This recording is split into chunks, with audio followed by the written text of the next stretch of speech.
أعوذ بالله من الشيطان الرجيم. بسم الله الرحمن الرحيم. والذين يمسكون بالكتاب وأقاموا الصلاة إنا لا نضيع أجر المصلحين. آمنت بالله صدق الله مولانا العظيم وصدق رسوله النبي الكريم ونحن على ذلك من الشاهدين والشاكرين والحمد لله رب العالمین۔ ابھی آپ کے سامنے سورہ الاعراف کی آیت نمبر 170 کی تلاوت کی گئی۔ انشاءاللہ کچھ ہی دیر بعد عزت مآب راؤ شاہنواز صاحب اس آیت کا ترجمہ، تشریح اور تفسیر بیان فرمائیں گے۔ اللہ تعالیٰ سے دعا ہے کہ ہمارا پڑھنا، آپ لوگوں کا سننا اللہ تعالیٰ قبول و منظور فرمائے اور اس پر عمل کی توفیق عطا فرمائے، آمین یا رب العالمین۔ اعوذ باللہ من الشیطان الرجیم، بسم اللہ الرحمن الرحیم۔ ملتان سے راؤ شاہنواز تمام دوستوں کو السلام علیکم ورحمۃ اللہ وبرکاتہ۔ دوستان گرامی، آپ کے سامنے سورہ اعراف کی آیت نمبر 170 کی تلاوت کی گئی۔ اب انہی آیات کریمہ کی آسان تشریح ترجمہ مفتی تقی عثمانی کا لکھا ہوا اور تفسیر ابن کثیر سے حاضر خدمت ہے۔ اللہ تعالیٰ قرآن پاک میں ارشاد فرما رہا ہے، اور جو لوگ کتاب کو مضبوطی سے تھامتے ہیں اور نماز قائم کرتے ہیں، ہم تو ایسے اصلاح کرنے والوں کا اجر ضائع نہیں کرتے۔ اب ان آیات کریمہ کی آسان تشریح، یہ ان کی اس بدعنوانی کا ذکر ہے جو رشوت لے کر اللہ تعالیٰ کی کتاب کی غلط تفسیر کر دیا کرتے تھے۔ اللہ اکبر، اللہ اکبر۔ ان کے واقعات سورہ بقرہ میں، سورہ نساء میں، سورہ بقرہ کے متعلقہ آیات کے تحت اس سے پہلے بیان کیا جا چکا ہے۔ ہاں، ہم نے یہ بھی ذکر کیا کہ عربی زبان کے لحاظ سے اس آیت کا یہ ترجمہ بھی ممکن ہے کہ ہم نے پہاڑ کو ان کے اوپر اس طرح زور زور سے ہلایا کہ انہیں یہ گمان ہو گیا کہ وہ ان کے اوپر آن پڑے گا۔ اللہ اکبر، اللہ اکبر۔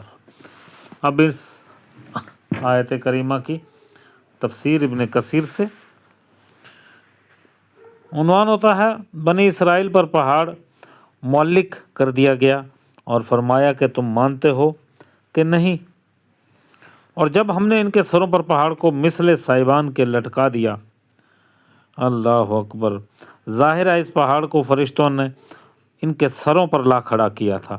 ابن عباس رضی اللہ تعالی عنہ کہتے ہیں کہ جب موسیٰ علیہ السلام ان کے ارض مقدس کی طرف لے چلے اور غصہ فروغ ہو جانے کے بعد، یعنی ختم ہو جانے کے بعد، تختیاں اٹھا لیں اور فریضہ تبلیغ سے متعلق اللہ تعالیٰ کا حکم انہیں سنایا تو انہیں گراں گزرا اور تسلیم کرنے سے انکار کر دیا، تو اللہ تعالیٰ نے ان کے سروں پر پہاڑ لا کر کھڑا کر دیا جیسا کہ سروں پر چھت ہو۔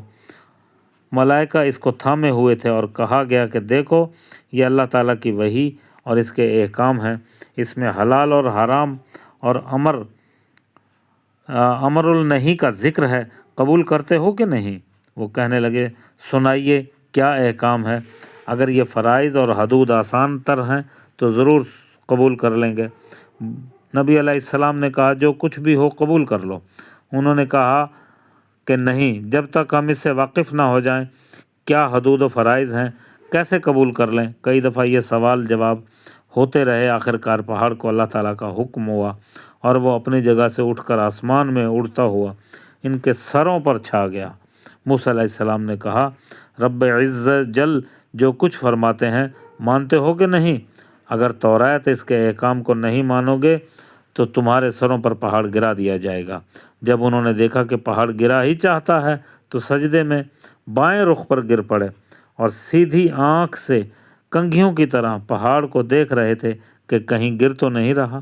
یہی وجہ ہے کہ آج تک یہودی جب بھی سجدہ کرتے ہیں تو اپنے بائیں رخ پر کرتے ہیں اور کہتے ہیں کہ یہ وہ سجدہ ہے جو رفع عذاب کی یادگار ہے۔ اللہ اکبر۔ ابو بکر رحمۃ اللہ علیہ کہتے ہیں کہ جب موسیٰ علیہ السلام نے الواح پھینک دیے تھے تو اللہ تعالیٰ کی کتاب ان کے ہاں کی تحریر کردہ تھی، جو زمین کا ہر پہاڑ، ہر درخت، ہر پتھر لرز اٹھا اور جنبش میں آ گیا۔ یہی وجہ ہے کہ ہر یہودی جب توریت پڑھتا ہے تو اپنا سر ہلانے اور جھومنے لگتا ہے، جیسا کہ اللہ تعالیٰ نے فرمایا کہ وہ اپنے سروں کو ہلانے لگتے ہیں۔ اللہ اکبر۔ وآخر دعوانا الحمد للہ رب العالمین۔ اے میرے پروردگار، قرآن پاک پڑھا گیا، ترجمہ، تشریح اور تفسیر بیان کی گئی، اپنی بارگاہ میں منظور و مقبول فرما اور ہمارے لیے توشہ آخرت بنا دے۔ اے میرے پروردگار، اس پڑھے ہوئے کا ثواب تمام مسلمین و مسلمات، مومنین و مومنات کی ارواح کو پہنچا، خصوصاً بالخصوص تمام انبیاء کرام علیہ الصلاۃ والسلام کی ارواح کو پہنچا۔ میرے مولا کریم، ہمارے اس گروپ میں جتنے لوگ بھی بیمار ہیں ان تمام کو شفائے کل، شفائے کاملہ و عاجلہ عطا فرما۔ خصوصاً بالخصوص لاہور سے ہمارے بھائی شیخ ایوب صاحب، کھاریاں سے ہمارے بھائی منور صاحب، کراچی سے ہمارے بھائی جناب ڈاکٹر اکرام صاحب، عبدالحی صاحب، اور اسی طرح سے دوسرے دوست احباب، ان تمام کو میرے مولا صحت کلی عطا فرما۔ آمین یا رب العالمین۔